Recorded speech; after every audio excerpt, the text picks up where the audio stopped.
start things up, and every conversation explores the art of thinking beyond the obvious. And today I have my special guest.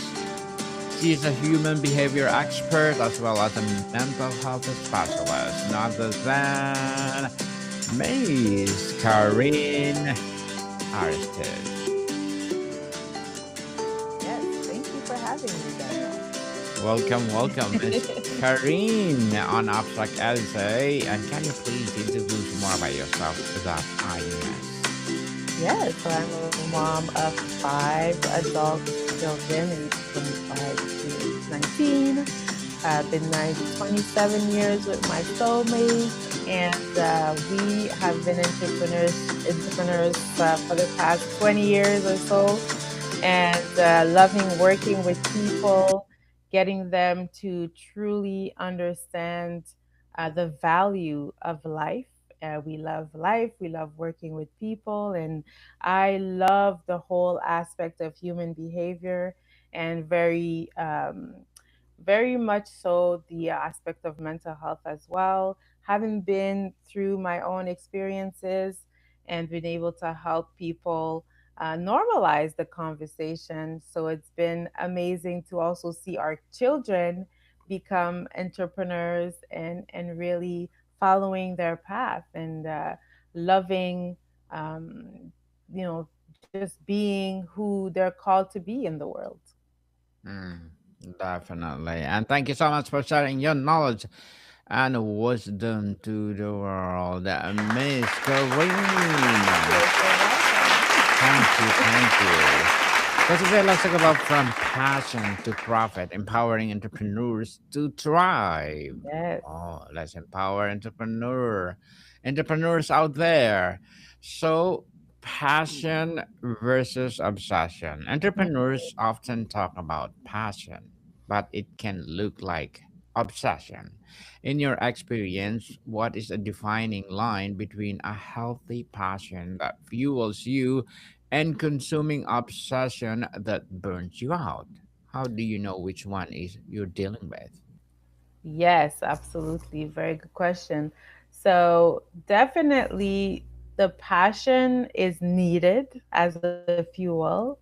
And what happens when we don't have our priorities straight, that passion can definitely become obsessive and really impact our ways in a negative way.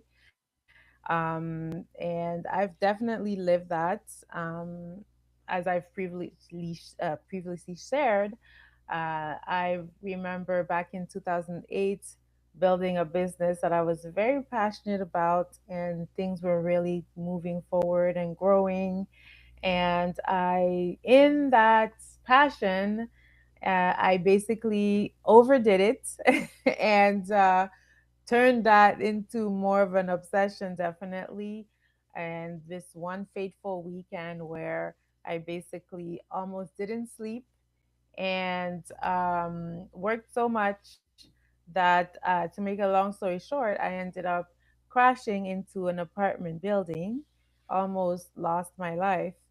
And so I definitely can say that a passion that is not aligned with um, the right priorities, as of health, for example, is definite can be very destructive. Definitely.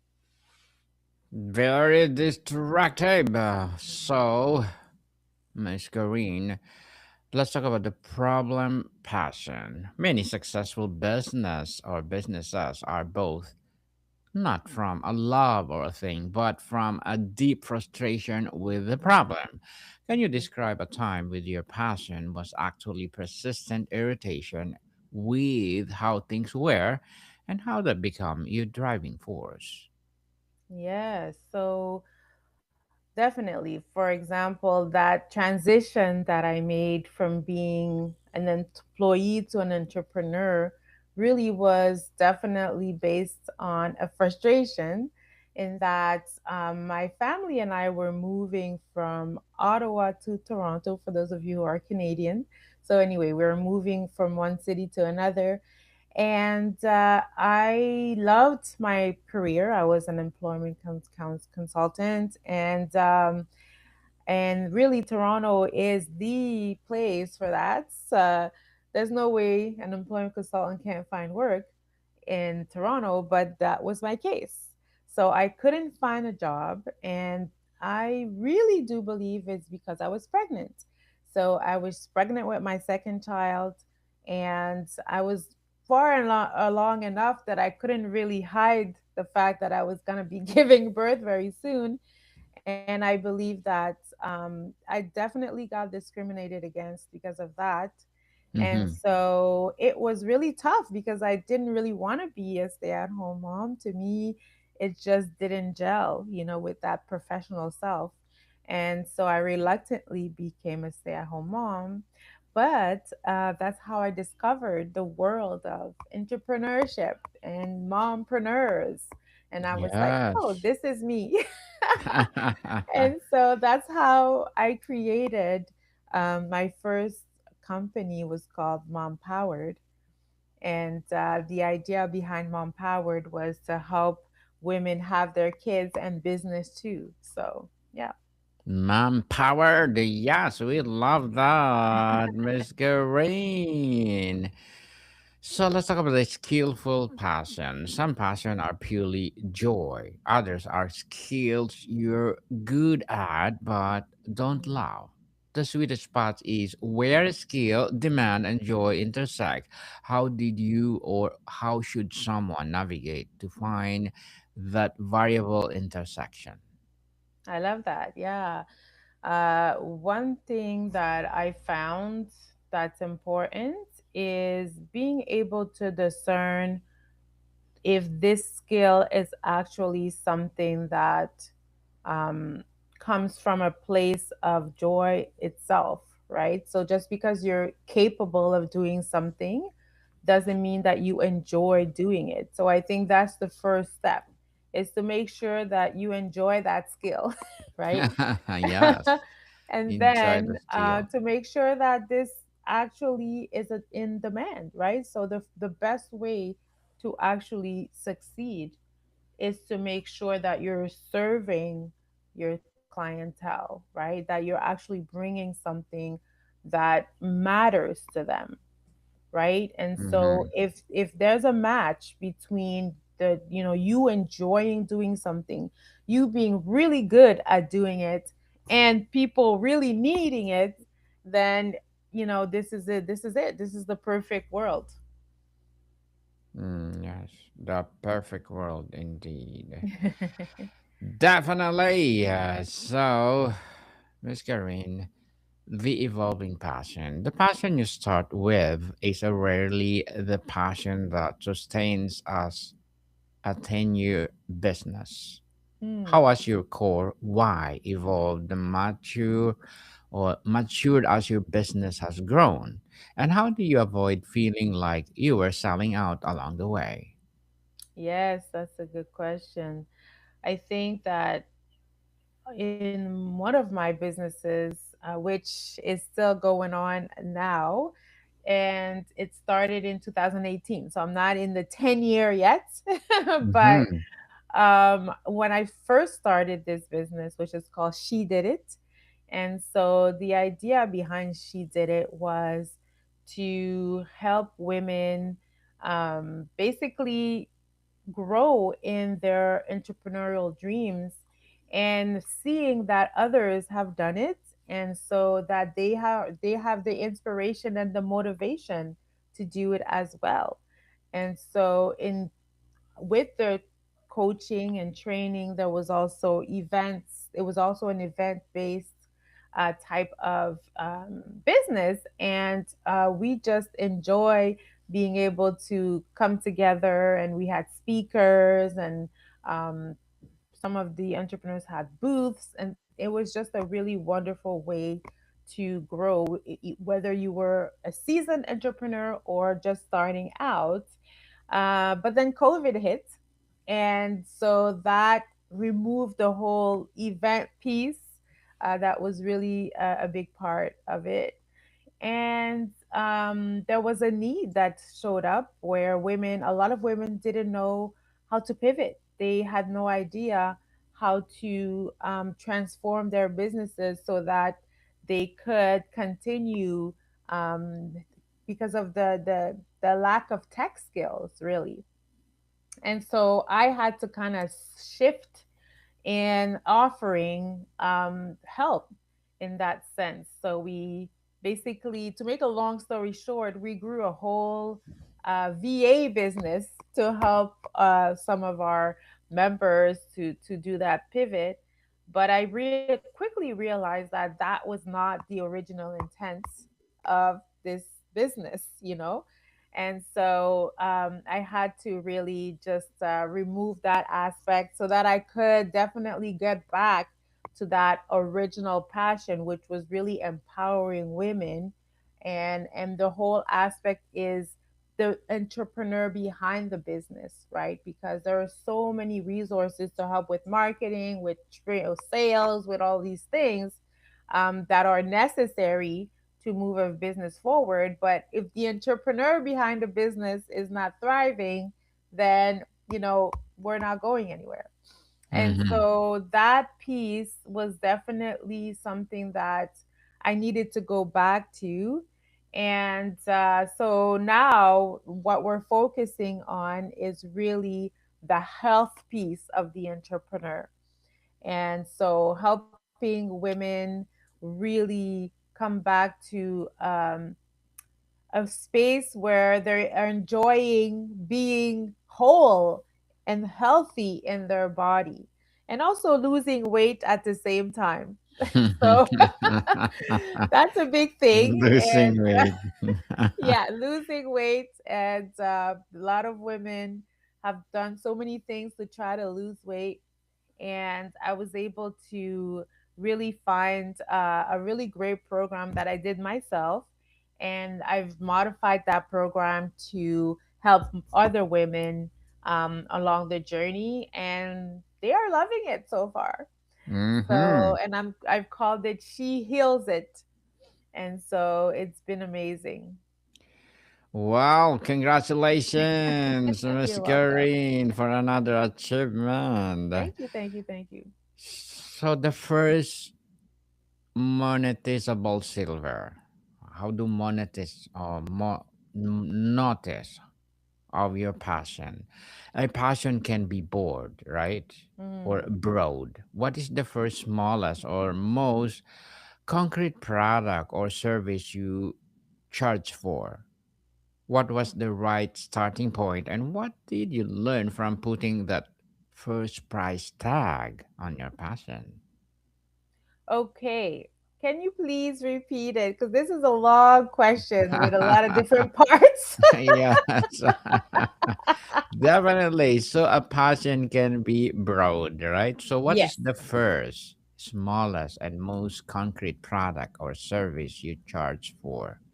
Why Hmm. is that the right starting point? And what did you learn from putting that first price tag on your passion? Okay. Yes. So definitely, for example, human behavior, that's very broad, right? And so, for myself, what was really important was to focus on the the the the being before doing, but in a way that brings about people understanding themselves and understanding others so that they can thrive, right? And so, my first way to do that was to offer a workshop. And so when it comes to price tagging that workshop, um, I have to say that when I first started in the industry, I kind of looked at what other people were charging with for similar things, right? So that, because you don't want to reinvent the wheel, you don't break what you don't need to if it isn't broken, you don't need to fix it, right? So that's sort of the approach that I took when I first started. And that was actually good because I was able to understand where to position myself.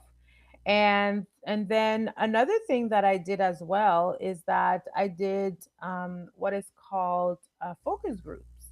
So I gathered some of my target market and asked them, kind of express to them what I was looking to do, and ask them what they would pay for it. And that's one of the ways that I was able as well to make sure that what I am charging is actually something that somebody would pay for. Hmm. Yes, definitely. Something to pay for. So the word or the who or for clarity. Let's talk about the who for a clarity here, Miss Mhm. Kareen. A passion becomes a business the moment you stop thinking, what do I love? Or and start asking, who desperately need this? Yes. And what are you truly buying? What was your breakthrough in understanding your ideal customer's course desire? Yes.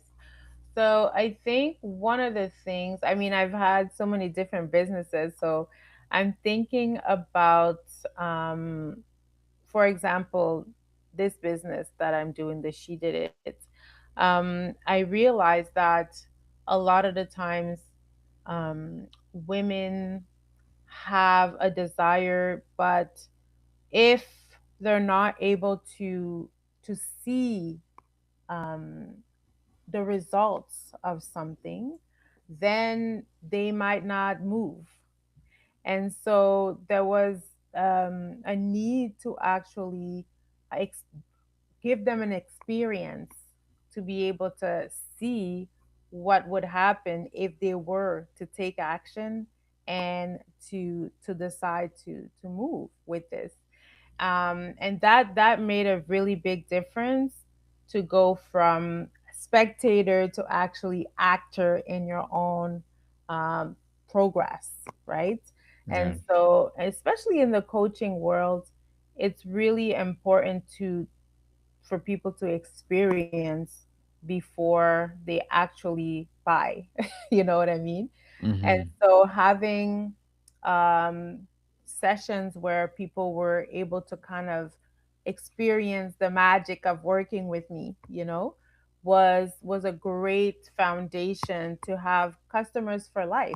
Like some people, they did one program and then they came back for another program and then they came back for another program, because yes, it was about the end result, but it was also about what they had experienced with to get to that end result. Okay, because you can get to the same end result with so many other coaches, right? But it's about the experience that you have with me, that's going to make the difference, where whatever I offer now, you know, that I can almost guarantee that this person is going to come back, right? Yes, Yeah. definitely yes. So, Miss Green, let's talk about the minimum viable passion. Borrowing from the lean methodology, what did your minimum viable business look like? The simplest version that proved someone would pay.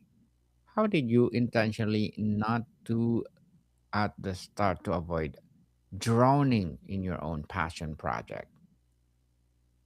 Can you repeat that, please? Yes, definitely. So the borrowing from the lean methodology, what did your minimum viable business look like? Okay. The simplest version that proved someone would pay. So what did you intentionally not do at the start to avoid drowning in your own passion project? Mm-hmm. Yeah. I think the first thing is to start small, right? And Mm, so I can give the example of this particular one that I'm in right now, where, as I said, it had kind of gone out of control with, have added all of the VA piece. So removing that and kind of come back to, um, the original intent of what I wanted to offer and give. So with this particular new concept, I would say, so what I did was I basically started by, sharing my own story, sharing my daughter's story. So really showing, the results of what we were able to come to achieve. And then what I did is I created a small school community, and I basically invited people to come to that. So right now, I it's more of a word of mouth sort of thing. So past clients, friends, family, and those that, are in my circle, and the people that are in the group that are in their circle. And then with that small kind of, pilot group, the idea is to then, present it to the world, basically. So it's a 12-week program. So at the end of the 12 weeks, then I'll be able to have some testimonials, and people that, are able to really be, evangelists, for the program, basically, because they have actually gotten results, right? And with weight loss, it's super easy. you know and so, yeah, so that's kind of how I decided to, position this one, and it's going very well so far. Well, again, congratulations, Miss Green. Losing weight is something else. And what would be your short-term and long-term goals as an entrepreneur? Yeah, so definitely, the short term is to get this particular piece going. So that's the goal. And then long term, what I want, because I already have some on demand courses that I've done in the past. So my goal is to have more of those. So I definitely want to, shoot and create a lot of, on demand courses so that I can make money while I sleep. That is the goal. Yes, that's the goal. Making money while are you sleeping is Oh, something else. yeah. Passive Passive income. income. Yeah. Hmm. Yeah. I like that, Miss Karine. So good luck to your goals and looking Thank forward you. for more success. What will be your piece of advice for those people out there who want to be entrepreneur like you? Get out there, man. Just try. You know what I mean? Like, it's okay if it doesn't work out the first time, the second time, the third time. It's okay. Just keep going. So many huge moguls have had the same experience. Some of them had multiple failed businesses before that one really took off. And so, definitely, I encourage you to keep going if you started. If you haven't started, start. Start with one thing. Mhm. Stop procrastinating, That's right. people. Start now. Start. Start your business Hmm. and share to the world. Thank you for that advice, Miss Karine. And before we wrap up our discussion for today, I'm inviting you to please do listen to my other podcast, people, because my abstract essay is already in sixth season, abstract poetry in third season, and of course my book 101 review in sixth season as well. Comedy 101 in a third season, and entrepreneurship 101 are my baby podcasts. Food 101 are in a sixth season. For sure, sixth season, people. Geography 101, Love Letters, Movie 101 Review, Music 101 are fifth season. Sex 101 and Science 101 are in fourth season. Trivia 101, Love Letters, Mental Health 101, Motivation 101, Entrepreneurship 101, and Bible Verses 101 are my baby podcasts. Please listen to them wherever you listen your podcast. So, Miss Kareen, if you could send one piece of advice back to yourself on the day you decide turn a passion into a business, what would it be?